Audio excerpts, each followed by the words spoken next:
right, everybody. Thank you for joining Suncoast Tiger Bay. Tigers and guests, welcome to the Suncoast Tiger Bay virtual event, the next episode in our virtual series. And we thank you all for your continued support of our club in these very different and sometimes challenging times.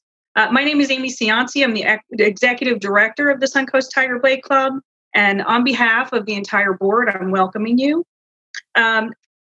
Local elections impact our community and our everyday lives. The Suncoast Tiger Bay Club serves as a civic commons where thought leaders and citizens of all political stripes come together to discuss the pressing issues of our time.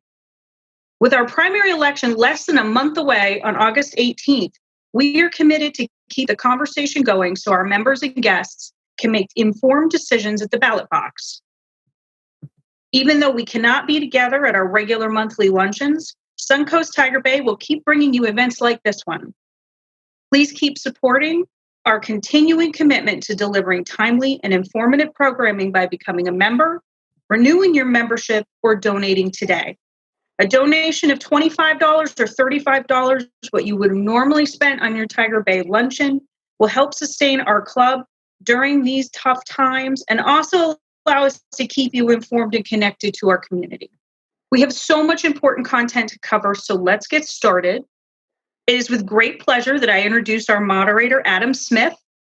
Adam is a Suncoast Tiger Bay board member, former Tampa Bay Times political editor, and senior vice president of Mercury Public Advisors. Thank you for joining us today, Adam. Thanks, guys. And I'm sorry that my screen is black. It's a technical issue. I was just literally on a Zoom call this morning. But trust me, I look fabulous. So let's have fun. I would love to get as many questions from you guys as we can, but let's start out with introductions for each of you. Let's see. Should we start with Keisha? Hi, my name is Keisha Bell. I'm candidate for State House District 70. Some of you may know that I ran for this position in 2018. Well, I'm back because I care about the residents of District 70 and its businesses. I am a third generation native of District 70, so I hold this particular area, this district, near and dear to my heart. I'm a graduate of the University of Central Florida, obtaining a Bachelor of Arts degree in psychology and a graduate of Florida State University College of Law. Throughout my career, whether as a family law attorney, a nonprofit leader, or a community volunteer, I have fought for those in need. And I have fought for those in need here in District 70. There is significant communities throughout the state of Florida. You pretty much named the issue, and it probably is a major concern in District 70. We need access to affordable housing and affordable and quality healthcare, funding for our schools, environmental justice. That's just a few topics in which we desperately need strong representation in. I have a strong track record in investing in and advocating for the residents of District 70 and its businesses. I fought for this particular population inside and outside of the courtroom. Aside from practicing law throughout the state of Florida, I also was honored to have the position to be a federal director of a federal healthcare initiative here specifically in District 70. And in that role, the goal was to reduce diabetes and childhood obesity for the residents of District 70. As a part of that responsibility, I was able to manage a budget of close to $1 million. And even when people said it was impossible to do, I secured an extra $100,000 for specifically the residents of District 70. At this time, we're in critical times right now. We need experienced leadership, people who have proven themselves to bring back resources to the area, and I have done that. I'm prepared for this role, and I look forward to serving you in Tallahassee. Thank you. Thank you. Let's go in alphabetical order here. So next up, Michelle Grimsley. Tell us about yourself and welcome. Good afternoon, everyone. And I just want to say I'm having some allergy issues. So if my voice goes in and out a little bit, that's why. But I am very happy to be here with you today. And thank you to Suncoast Tiger Bay for hosting this virtual forum. Again, Michelle Grimsley, candidate for Florida House District 70. I am the most recent legislative aide for District 70. I worked for Representative Newton from 2018 to 2020. I only resigned to be able to run for this seat. I am very involved in my community. I am born and raised in District 70 and have been civically engaged for as long as I can remember. I am a member of Manatee County Tiger Bay Board of Directors, Turning Points, which is the homeless coalition. I am a member of the Manatee NAACP, as well as the Manatee County Democratic Black Caucus. So I really value and cherish being involved and working within my community. Just in case some of you don't know, our district is made up of 4 legislative delegations, parts of Hillsborough, Manatee, Sarasota, and Pinellas. And of course, Pinellas is the largest part of our district. So I got to really learn a lot about District 70 while working and traveling throughout. A lot of the issues that we have are the same from county to county. So I really look forward to diving in and answering some of your questions. Some of the things that I look forward to working on as a state representative are investing in our schools and universities and ending the school to prison pipeline. That's something that's very near and dear to my heart. Criminal and juvenile justice reform, economic development within District 70, the conservation and protection of our natural resources, environmental justice, and affordable and workforce housing. And within that, I would like to really take a deeper dive into our veteran homeless population. I really worked this past legislative session alongside Representative Newton to bring some resources back to our community. And that's what I really look forward to doing and increasing that. This year, we brought back $4.5 million for District 70 to benefit organizations such as the Kind Mouse, St. Pete Pal, the Hippie Program. And I just, those organizations are super beneficial to the residents of District 70. So I really look forward to enhancing those things even more. So once again, thank you for hosting this. And I really look forward to answering your questions this afternoon.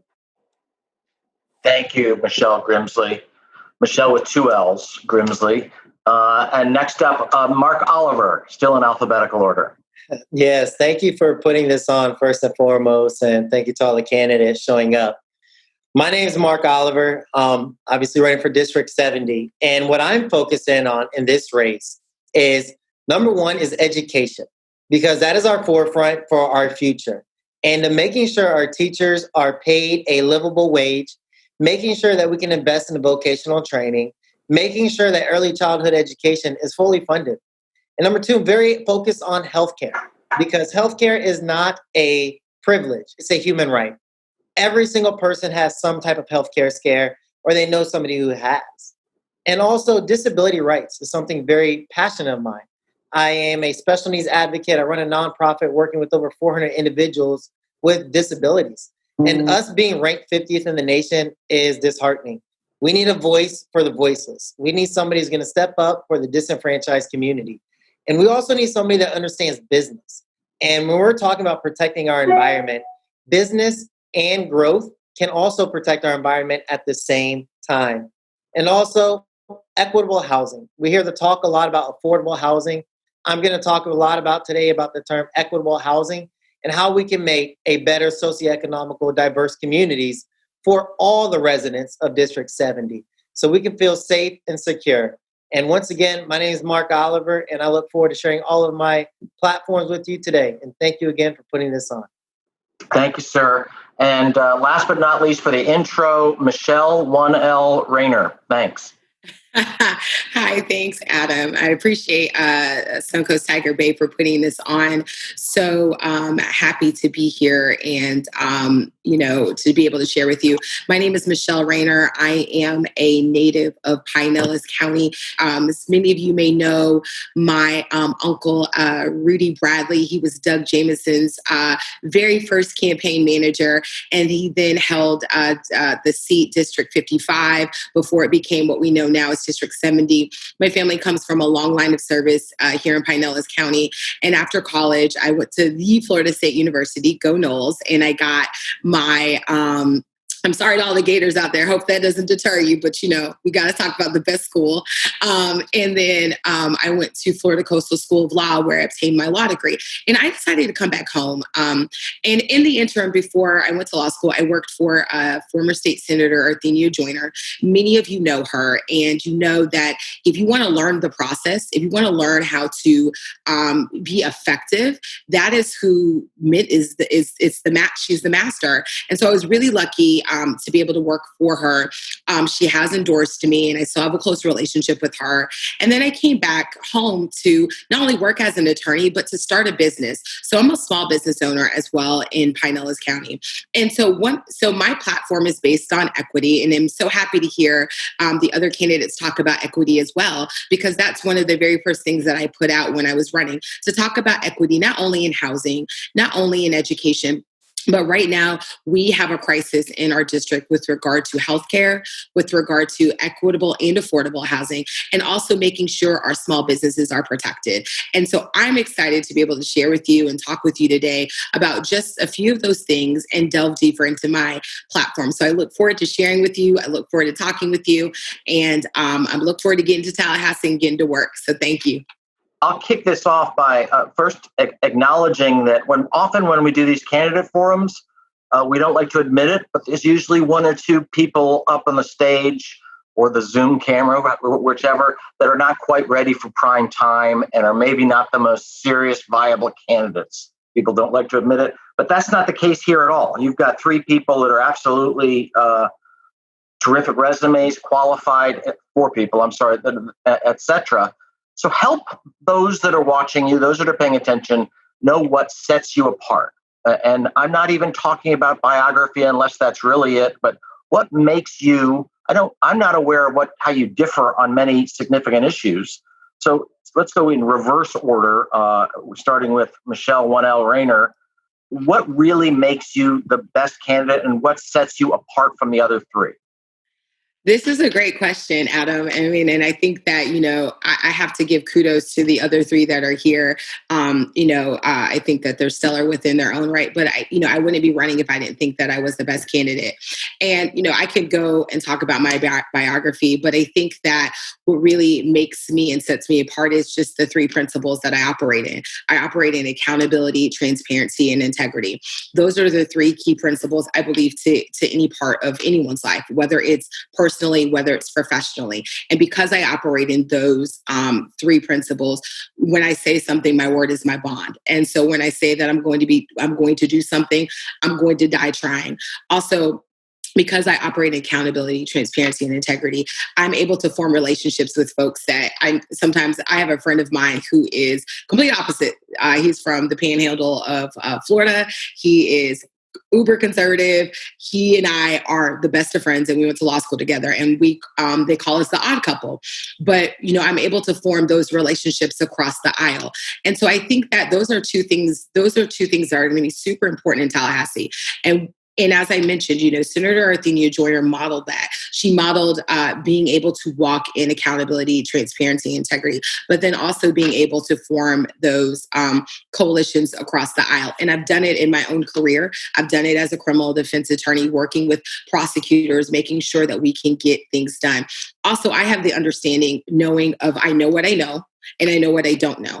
And so what I do is that I build coalitions, even now in the work that I do as an attorney and as a small business owner. And so these are just the things that are going to be able to, I think, sets me apart and has prepared me for this point to be ready on day one, more so than the other candidates. So thank you. Mark Oliver, why you over the other three specifically? And is there any issue that you're aware of where you differ significantly from your other people running? Yes, definitely. There is a difference, and like you said, there's great candidates running for this seat, and taking nothing away from there. But when it comes to leadership, the three traits that will define me: leadership, hard work, and a community activist. And any team, any sports team, any business deal I've done, I know how to bring people together. I know how to rally people for the greater good. And it's from all different walks of life. You have to come together to get anything accomplished. And when it comes to building relationships, when it comes to getting people excited about a cause, that's something I can do. Building those strong relationships. Did I plan on running for office? Did I dream of it? Was it a childhood dream? No. But I feel like this is something my life has prepared me for. And ever since high school, I was volunteering for nonprofits, raising money to help better our community. And then now I seen a need in our district, and I seen a need in a city that raised me, and that's why I'm running. And I know how to get the job done. I'm the hardest working candidate as a former, since we're name dropping schools, former USF football player. If the Bulls are on here, go Bulls. I was a walk-on there, right? And being a walk-on is one of the hardest things to do. And I knew at that point, right then and there, when I made that team, that could have done anything. And I've been that hard worker my entire life, opening a business at the age of 21, the day after graduating college, to now working with over 400 individuals and having a staff of 15, where majority of my staff is all older than I am, from all different walks of life, and understanding that if I mess up, they're not able to feed their family at night. So I know what it takes to run a business, and I know what it takes to be involved in our community. We need somebody who is going to put the community first. And something that makes a difference of us is the work I do with the special needs community. That's a hard community to work with. And you got to be a different person to work in there. And you got to be a voice for the voiceless. A lot of these people literally don't have a voice. And I advocate for them every single day. And this is the reason why I got into this race. And one of the first plans I plan to do, bills, is to make sure that they're fully funded.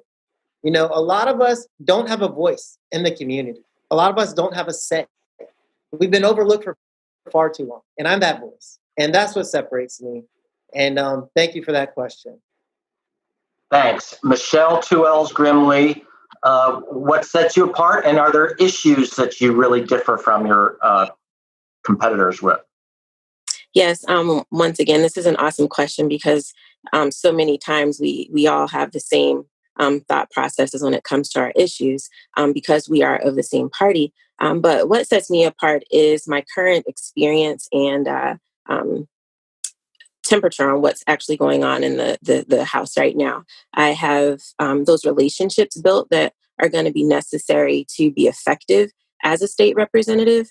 We are in very trying times, and this upcoming legislative session is going to be one for the history books, to say the least.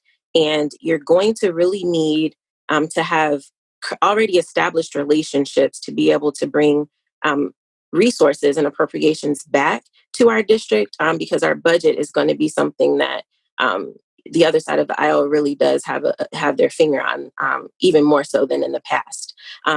I have a relationship with the current speaker the incoming speaker, Speaker Sproul's office already. And I think that'll be super beneficial to District 70.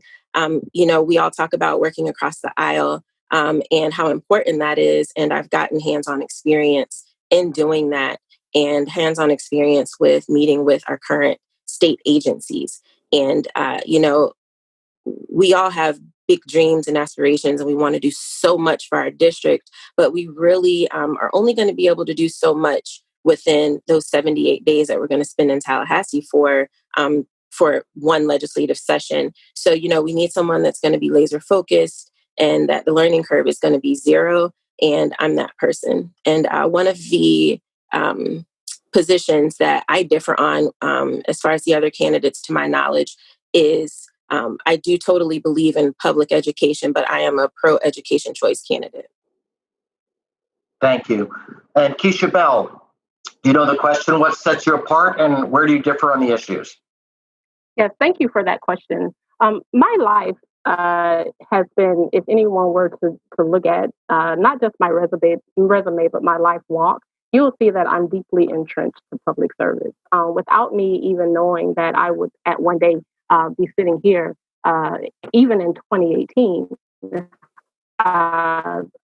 positioning or campaigning for this particular seat, I was already in the community, already serving the community in a variety of roles, whether it be as a volunteer or as giving it a professional service. We're a third generation native of South St. Petersburg, District 70, which is the largest voting block of District 70.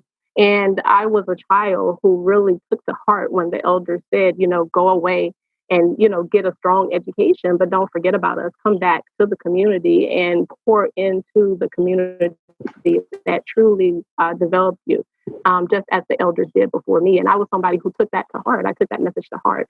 So no matter if I was out traveling, the 4 districts, doing volunteer services, or traveling the state doing the legal work. Like I said before, I'm the most well-rounded candidate outside of the practice of law. I've worked in the area of healthcare, and I think that especially during these times where we're sitting in the midst of a pandemic, that exposure and experience of not just operating from that management position behind a desk somewhere, but I was hands, on the ground, like going to the different, the 7 major partnerships that we had here in Pinellas County, going into the churches, letting the people know that we have these services, that they are available. And the community will tell you, we defied odds with that particular program. People thought that it would not be successful. We were, the people were coming. We were out. We were initially scheduled to use rec centers. The people came in such large numbers that we had to use parking lots.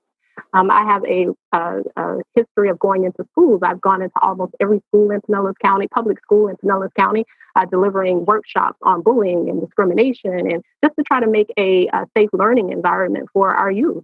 I have over 10 years of mentoring the youth here. The service that I've displayed, it was just the heart that I have for people, the heart that I have for District 70.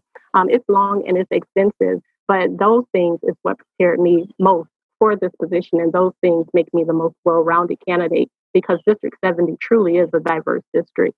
Something that I know that I talk about a lot, either in forums or out in the community, is my belief that my focus with the expansion of Medicaid. Now, I'm not sure if this is necessarily something that I disagree with the other candidates, but it is a platform issue of mine, something that's very near and dear to my heart, not just because of the pandemic in which we sit and that I've lost a member of my family and some others are impacted. But even before that, this is an issue that cross party lines. From a constituency basis, I know that there's significant support across party lines. And so that's something that I'm very serious about working on, trying to get that expansion here in the state of Florida, so that more Floridians and more people in District 70 can have quality and affordable health care. Thank you. Thanks. And this is a question from Trinia Cox, and I'll start with Michelle Grimsley. Since Pinellas County remains a leader in the number of juvenile offenders who are direct filed into the adult criminal justice system, do you have any interest in addressing this trend? Absolutely. This is something that, I hear often. I know that the ACLU is doing a lot of work on. So I look forward to working with organizations and people that are experts in this area and really tackling this issue. It's just going to be a matter of getting it done. We're going to have to make it a priority and make sure that our friends across the aisle understand that it's a priority to be able to get it done. But it's definitely something that I commit myself to working on. Thank you. Mark Oliver, same question. What's your approach to the Pinellas having a significant habit of direct filing juveniles into the adult system? Great question. We actually have one of the highest incarceration rates over here for juveniles in Pinellas County. And one of the things I would like to do is focus more on programs for the youth to get involved in. We know during the summer, not blaming state people, but the crime rate goes up because they don't have much to do, right? So I want to focus on providing more funding into these organizations that are providing our youth an opportunity for a positive outlook. I remember being a child playing the basketball, playing at the PAL, and being able to look forward to that all the time. And it was something that just kept me busy every day in and day out and working along these coaches. And if we have more opportunities for our youth, we have more opportunities for them to stay out of trouble and more funding for these programs, we're going to be able to build a better community for all of us. So that's what I plan on doing. And we'll get deeper into this too, but also addressing that school to prison pipeline. But yeah, so at the end of the day, I want to see more youth activities and programs for them to help decrease crime in Pinellas County? Thank you. Keisha Bell, same question. Thank you for that question. I have been out in the community. One of the things that I've done is that I have addressed this particular issue, the school to prison pipeline issue, to parents with parents and with our youth on more than one occasion. This is something that is truly a serious issue, as we all know. One of the things that I'm looking forward to definitely is to try to look for community programs that address that as it relates to the youth. Not necessarily things that, and not just limited to things that are already being funded or avenues that's already being sought after. But I have a unique desire just to kind of look at innovative things that, may help this particular issue that may not be as database driven, particularly when it comes to minority youth, because I know working in the community, a lot of things work effectively in the community, but they don't necessarily have that particular data that mainstream per se looks to. So not only funding those community resources that definitely have a proven record, but I do have an interest in trying to find other avenues that are innovative, but actually are proven within the community. Aside from that, I want to address training as it relates to our youth. I know that there's a lot of biases that happens when, particularly as it relates to minority youth, and these definitely impact the levels of arrest that are made with youth, particularly as it relates to District 70. So finding, allies and other people who advocate for this issue and partnering with them and relying on their expertise is something that I'm looking forward to doing in Tallahassee to address this issue. Thank you. Michelle Rayner, same question to you, juvenile offenders. Yes, so I appreciate the question, Ms. Cox. And I actually see that our elected public defender, Bob Dillinger, is on here. And I mentioned that because I think it's a holistic approach. I don't think it's a one-size-fits-all. This is work that I've been doing as a private attorney through the Fred G. Menes Bar Association. So one of the things is that I think that it has to be a partnership with the public defender's office, has to be a partnership specifically with the prosecutor's office, but also on a legislative level. I actually know the incoming speaker, Chris Rouse. He and I have worked together before. We have a relationship. So one of the ways is being able to speak with him and begin to lobby him on that. And this is conversations I've actually had with him. And so I think that when we look at it, there has to be obviously legislation put forth to deal with juvenile direct files and understanding how it's intersected in our education sector. But also we have to be able then to support the work of the public defender's office, the work of other private, criminal defense attorneys to be able to provide those solutions when we think about diversion, right? And we think about what that looks like.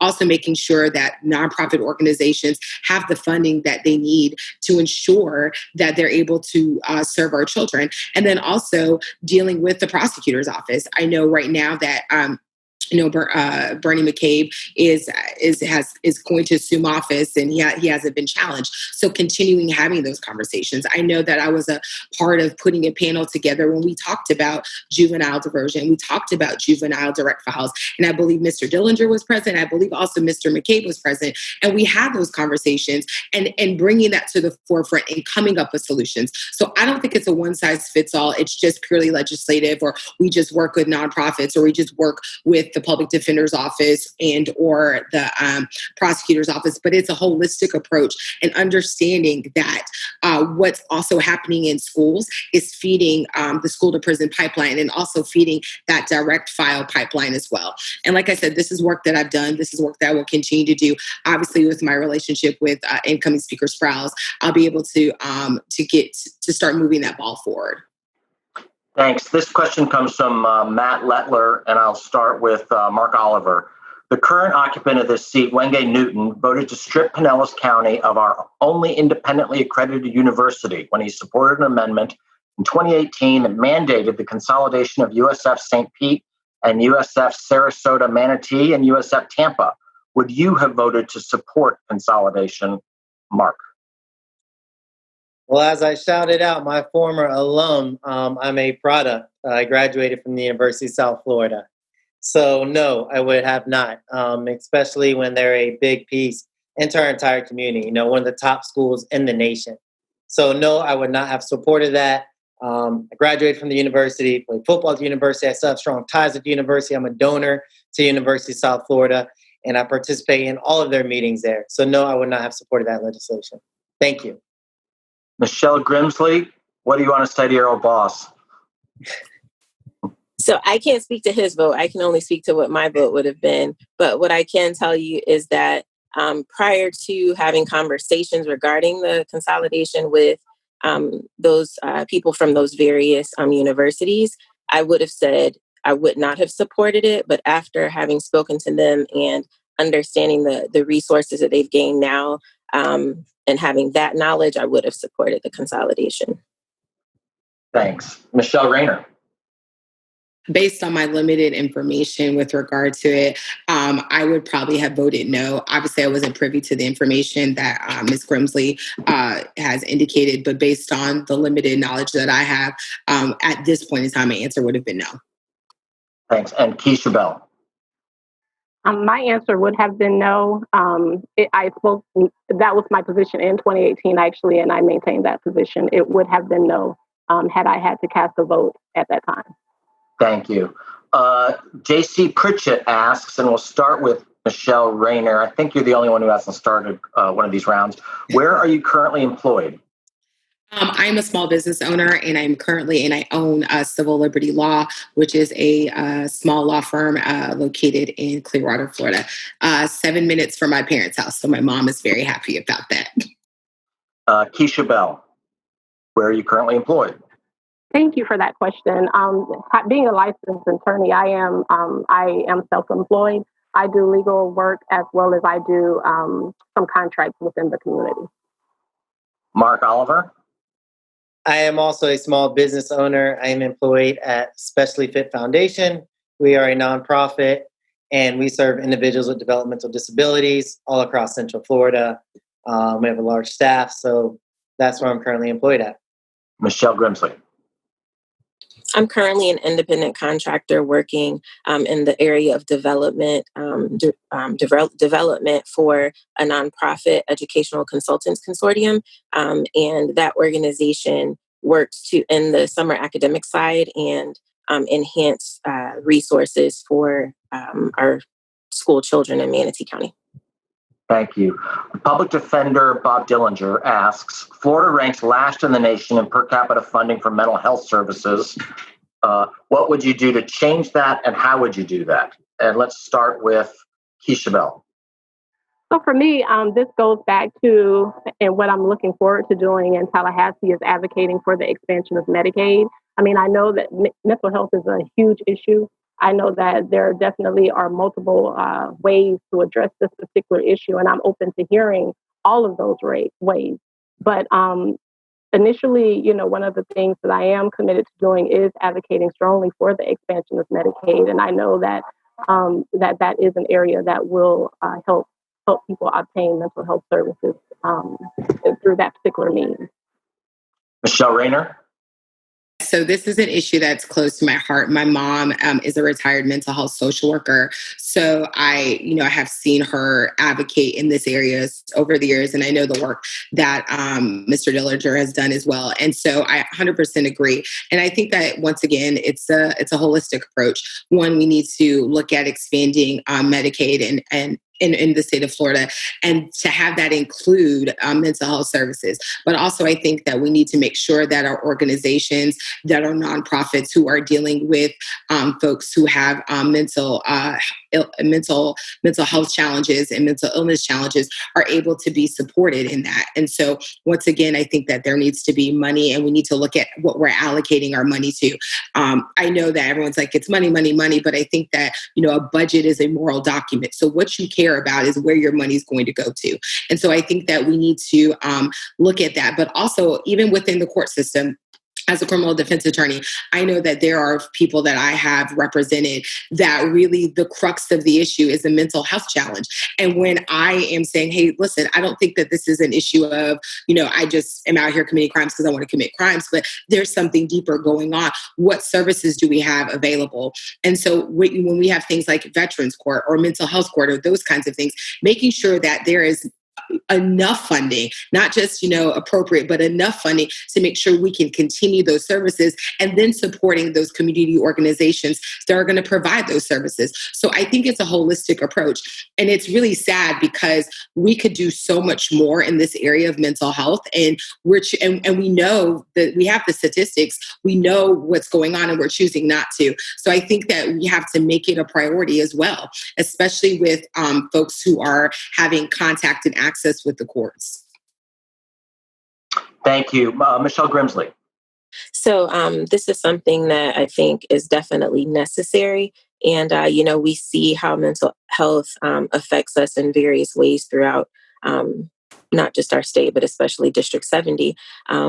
There was a report put out by the ACLU, and the lack of mental health resources within our schools lead to the school to prison pipeline.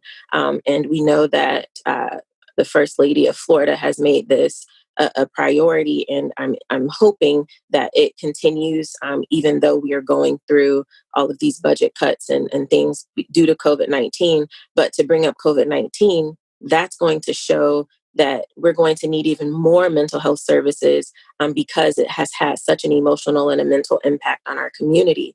So I would definitely like to see, our local organizations that work in this capacity supported in a much greater way than they have been in the past. And, I hate to say that I just have a feeling that those that ask for appropriations from year to year are going to have a direct impact, because I think those projects are going to be attacked. And the excuse is going to be due to COVID, but we can't let that happen, because those are the organizations that are the backbone of our community. And we see how much work and how effective they are. We just need them to have more funding so that they can do more work and have even a greater impact on District 70.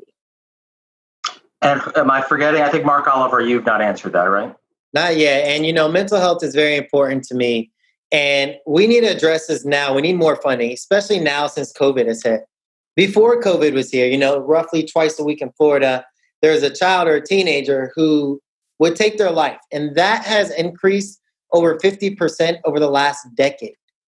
And as a youth mentor, working with our youth and seeing, especially now, we're not able to get that social interaction, that face-to-face, what we need. And we got to get rid of this mental health stigma, especially in young men, where it shows that you're weak if you need mental health support, or it has this bad connotation that you're not strong, you're not this. We got to get rid of that stigma, and we got to focus more into it in the schools. And one thing that I really want to emphasize more on is peer-to-peer support. And we're seeing this happen. Orlando has a great program that they're doing where instead of suspending a child for school and getting them at home while parents are at work and they don't really get to the root of the problem, they send somebody in who's a trained professional, who looks like you, who can talk like you, who has your background, who's been trained in this, where they can help get to the bottom of the problem instead of taking somebody out of school. A lot of these issues can be addressed with mental health support. And I think this has been overlooked for far too long. I think the stigma is a very bad stigma that we have to try to work in the school system and working with our youth to get away that you're not weak if you need mental health support. So yes, we need more funding in there. And we also need more funding. And if a police officer goes out on a dispatch call, I want to see a mental health counselor go out there. We got to instead of putting people away, instead of tearing families apart, let's get down to the problem. There's something deeper than that. Let's figure out how we can do this together. And a lot of these issues come down to mental health, and something I will advocate for in Tallahassee. Thank you. I want to ask you a question about it. You're all focused on your own race, obviously, but there's also a school district race that it represents a lot of your district, District 7, a single-member district. And it's you've got 3 black candidates, 1 white candidate, and with that white candidate, a very strong candidate, there's the potential for an all-white school board.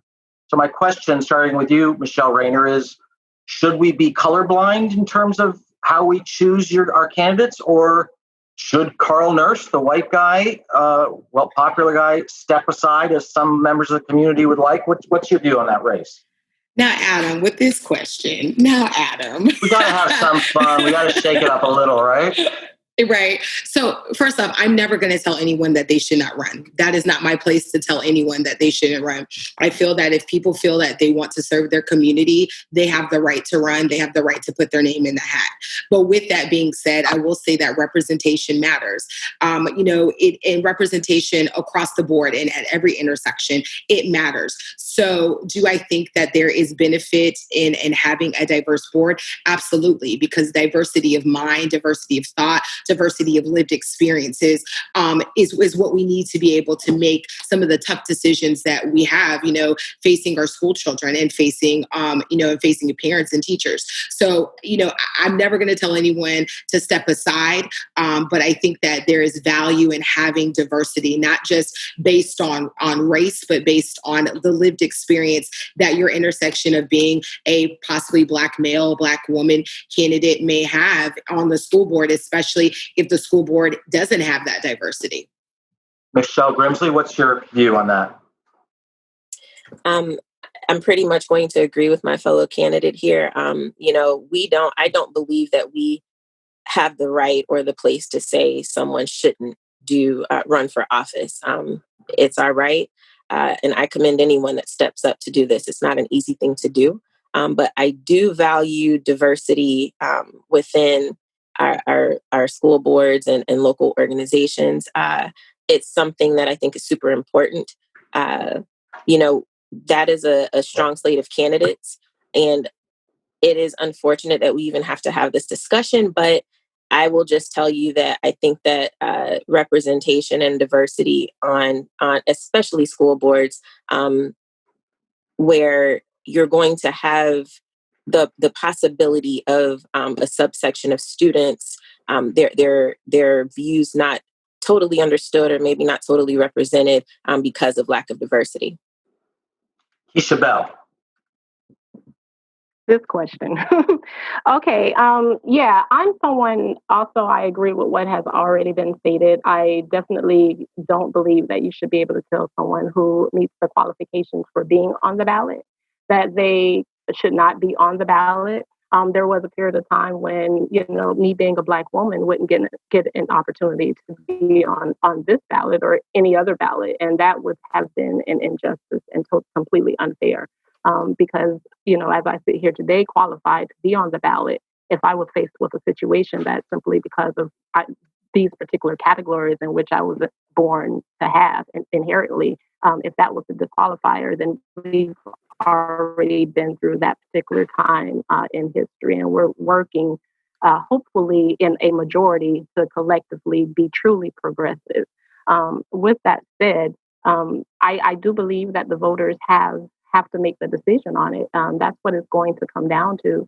And there are a lot of things to take in place with that. As we know, we live in a society that is segregated in large form, and there are discussions that truly need to happen. But because of segregated practices, those discussions are simply not happening.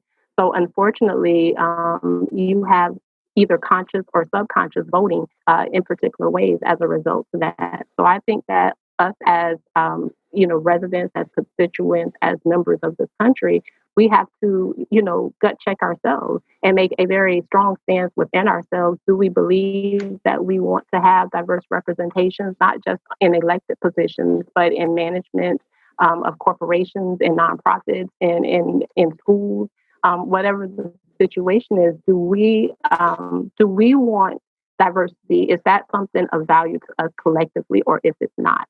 And I think that we're in a period of time, again, where it's time to have those tough discussions. It's time to, reach out to someone who may not look like you or may not have the same faith as you or may not have the same whatever as you. And hold some tough conversations, get to know people so that those discussions can be lighter. I learned last night, and I hope this information is correct, that Frank Peterman, and I am planning to check this, but that Frank Peterman, through his work in Tallahassee, that he was one of the ones who actually helped to create that particular seat with the purpose of having minority, specifically Black representation. So it wouldn't be a situation where it's an all-white school board. And so, that creation, it came for a purpose. And there's a lot of things that I'm looking out that I can definitely see is very similar to that particular period of time and the time preceding that. So we have a lot of work to do just as people. But at the end of the day, the voters are going to decide if he's the most qualified to them. And whatever their priority list on making that determination, we're going to see on election day. Thank you. And as quickly as reasonable, Mark Oliver, how relevant is skin color in the school district and in that district? I'll answer pretty quickly because all of my other opponents hit it pretty spot on. Diversity matters, and everybody deserves. Anybody can run for office, and I applaud any single person who will run for office because it's not easy. I'm sure some of us. I know I've been told, you shouldn't run for office. Or, it's not your time. But that's our right. We have a right to run for office. But diversity does matter.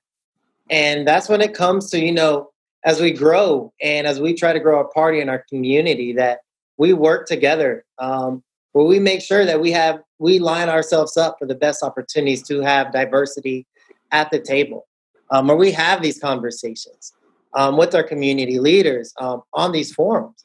And so how do we make sure that happens, where we don't have everybody going in and splitting a vote? Where we have that diversity. Yes, diversity is great. He's allowed to run for office. And as Ms. Bell said too, at the end of the day, the voters are going to decide. And representation does matter heavily. But we also have to come together to make sure that we can get that representation.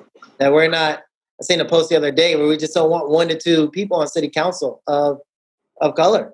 Diversity, we can have more seats than that. We can make this happen.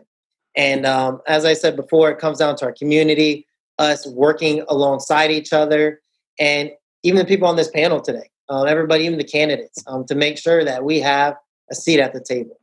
And thank you. Thank you. I want to try to squeeze in 2 more questions before we have to go. So can we try to keep this to like a minute and a half? And I know that's unfair with some of these issues, but it is what it is. So I want to start with Michelle Rayner, I think. Define, please, I'm kind of combining some of the questions that I'm seeing from the audience. Define, please, how you see and how you define defunding police. And also tell us your perception, or what is the reality? Is there systemic racism in our current criminal justice and law enforcement system here in Pinellas County? Well, here in this district, I should say. So I'm going to take the first question last, and the short answer is yes. And I think that we all have to come to that just hard reality of that. But what I'm really happy to see is the positive changes that we're making, right? And so when I think about defunding the police, I have parents who are in their 70s. They don't want to hear anything about defunding the police because that means that we're taking the police to go away. And so I always have to kind of say, okay, well, let's look at it this way. We are reimagining our relationship with law enforcement, the community's relationship with law enforcement, and law enforcement's relationship with the community. And we're reimagining it. And really, it comes down to, and I've been at some of these tables where I've sat with, the top cops, the top law enforcement officers, and other attorneys and other community members trying to struggle through these hard issues.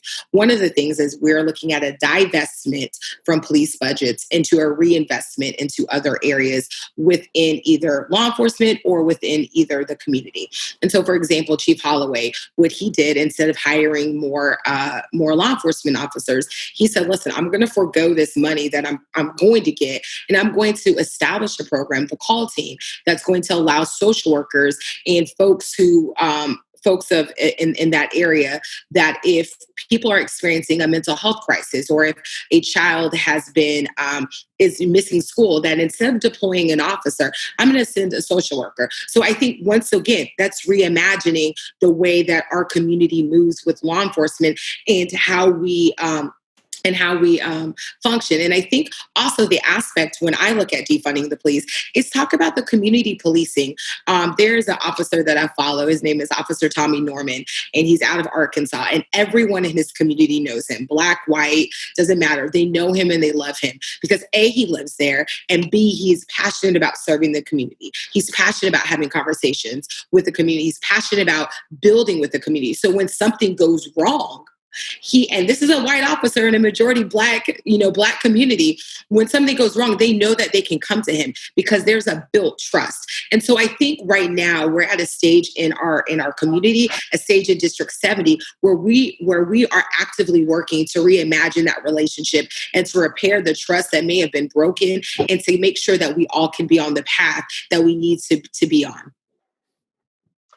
Mark Oliver, same question to you. Systemic racism in this district, and how do you defend the police? Yeah, systemic racism is real and it has to stop. Blacks are graduating high school at a slower rate. We're reading at a slower rate. And we have to allocate funds, especially to these communities. And instead of defunding the police, if we're going to reallocate money, if we're going to look at the budget and we're going to put money elsewhere, I would like it to see it go towards mental health. I am not for abolishing the police. We do need the police officers, and we got to just focus in on building community and police relations, continuously growing that, and reaching our youth at an early age where they have more opportunities, to have people that look like us in the police force, to incentivizing police forces to hire minorities, to focus on furthering education in there, and to reallocate that fund. If we're going to look at the budget, if there's going to be a conversation, it should be a conversation with everybody at the table. We talk about, if we're going to do it, we got to bring it to mental health. And that's where I stand in a quick response. Thank you. Thanks. Keisha Bell. Short answer, the last question you asked, my answer is yes. The first question as to, my answer is, to me, it means reallocating funds. In short, to implement reforms on the budget, to fund community alternative programs, and adequate funding for our police officers and sheriff's departments. Wow, an actual concise answer. She wins the Concise Answer Award. Michelle Grimsley, same question to you. So I'm going to say that it's hard to say that systemic racism isn't real and isn't present within District 70 because we share systems, with the rest of our state and the rest of our country. So I absolutely do believe that we have systemic racism here. I do think that we are geared towards heading in the right direction to make changes in that area. And with defunding police, I just believe that is about redirecting and reallocating funding to our minority communities and diversion programs and programs such as Chief Holloway has just implemented with the social workers. So, I think more of that and being more creative with things like that is what defunding the police is really about. Thank you. I'm going to conclude, if it's okay, with a question from Andy, no last name, who says, nice to see a strong slate of candidates. As a new arrival to this district, just moved to Palmetto Park, I'm aware I am part of gentrification. What is your thinking around encouraging growth while maintaining the character of the community? Let's start with Michelle Grimsley. So, gentrification is real. And I think that what we're going to have to do is really look at the people that are coming into our community specifically and building and buying up our properties and incentivizing and relooking at how those incentives work. And we are needing to create more homeowners within our own district. And I think that if we work with organizations like Habitat for Humanity and our local businesses, and I love to see when I'm at a Habitat for Humanity home dedication and one of our restaurant owners has sponsored the home for their employees. So we're giving back to our community and we're creating homeowners.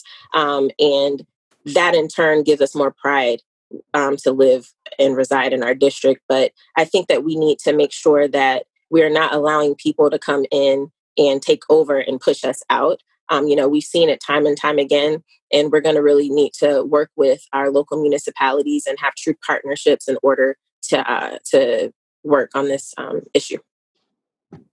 Thank you. Mark Oliver, same question, gentrification.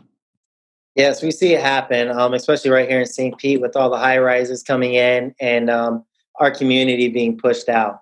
What we got to do if they're going to come in and develop, number one, we got to incentivize. We got to have minorities, small businesses in on these developments. They're going to come to our community and want to build $1 billion development. We got to be in on those contracts, getting a percentage of that so our people can bring some money. Two, we got to have rent control. Rent can't be skyrocketing the way it is just because the value is going up.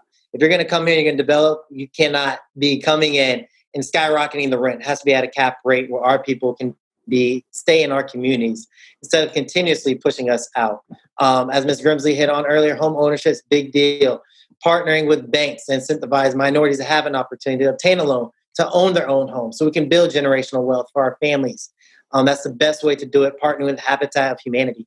And like I said many times, making sure we have a seat at the table where decisions are not being made without us there. These are our communities, our grandparents, great-great-grandparents have been here. We got to protect these places, and we got to make sure that we're going to stand here in our ground. If that value in that land's going up, and educating our youth who are selling grandma's home for pennies on the dollar because somebody comes in offering them some money, making sure that we know the value of our land, educating, making sure that we know the value of our homes. And that's what we have to do. Thank you. Thank you. Michelle Rayner, gentrification. Yeah, so this is an issue that means a lot to me. My grandmother was one of the first Black women within Pinellas County to own multiple properties, and she was able to gift those properties to her 7 children. And so I think that we have to make sure that we're creating opportunities for folks that live in our communities. And what do those opportunities look like? I think that we are partnering with businesses to make sure that we're able to have quality, equitable, affordable housing. And what does quality, equitable, affordable housing look like?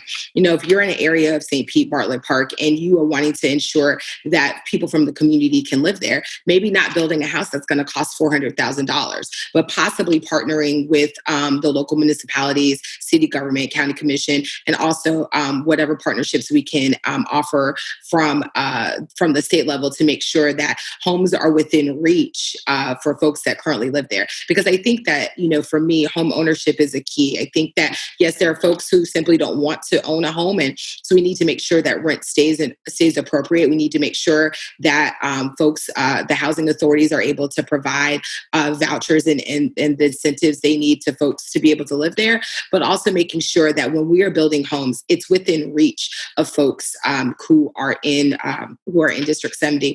Also, we can talk about making sure that businesses are in District 70 and growing as a way to continue the growth within our community. But I'm trying to be mindful of time, Adam. Thank you. And batting cleanup, Keisha Bell. Thank you. To be short, yes, gentrification is real. My position is that we need to have more, we need to use the platforms and have more discussions on how real it is. In short, we need to increase education on those to individuals wanting to own and also individuals on wanting to keep homes. I know that I have had some people reach out to me because they have received code violations with certain properties, and then that goes to, if you don't respond to those, and that could result to those liens on properties, different things like that. So this is an issue that's very near and dear, obviously, throughout District 70 and should be addressed. I think that I would definitely support more programs to educate and for more programs to be made available for low-income residents to actually purchase homes. And also to use the platform and to partner up with other people with platforms to position and encourage current community residents to actually attend community meetings on the issues and to really have a say, and not necessarily just to rely on those elected officials so much, but because there's influence within communities outside of elected positions. And so pretty much just use this platform to encourage people to really participate, get involved, have your voice heard, and just to be very innovative and very proactive in getting community involvement so that it wouldn't just be situations that happen and then you look around and then you're looking at a city that you were born and raised in and it looks completely different without any knowledge to you. That's short.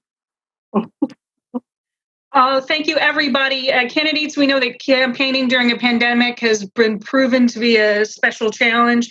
Thank you all for those thoughtful and insightful answers. And audience, please, thank you for your wonderful questions. A very special thank you again to the candidates for joining us on behalf of the Suncoast Tiger Bay Board and its members. We hope that everyone will join us on our next presentation on August 5th, County Commission District 7 Candidate Forum. Thank you all again, and have a wonderful day.